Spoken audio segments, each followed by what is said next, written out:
the 3D modeler no longer being able to really enjoy the art of modeling 3D things for gaming. I don't know what to make sense of that. Maybe I would rediscover that the true magic of what it means to be human is connecting with other humans, to have conversations like this. I don't know, to have sex, to eat food, to really intensify the value from conscious experiences versus creating other stuff. You're pitching the rebranding again from Homo sapiens to Homo sentiens. The meaningful experiences. And just to inject some optimism in this here so we don't sound like a bunch of gloomers, we can totally have our cake and eat it. You hear a lot of totally bullshit claims that we can't afford having more teachers, have to cut the number of nurses. That's just nonsense, obviously. With anything, even quite far short of AGI, we can dramatically grow the GDP and produce this wealth of goods and services. It's very easy to create a world where everybody is better off than today, including the richest people can be better off as well, right?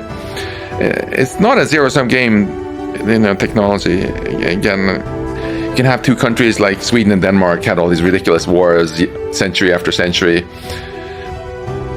and sometimes that Sweden got a little better off because it got a little bit bigger, and then Denmark got a little bit better off because Sweden got a little bit smaller.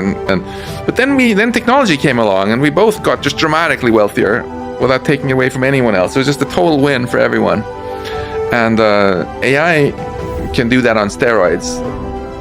If you can build safe AGI, if you can build super intelligence, basically all the limitations that cause harm today can be completely eliminated, right? It's a wonderful possibility, and this is not sci-fi. This is something which is clearly possible according to the laws of physics, and we can talk about ways of making it safe also.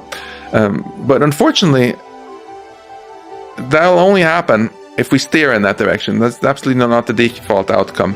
That's why income inequality keeps going up. That's why the life expectancy in the US has been going down now. I think it's 4 years in a row. I just read a heartbreaking study from the CDC about how something like 1/3 of all teenage girls in the US have been thinking about suicide.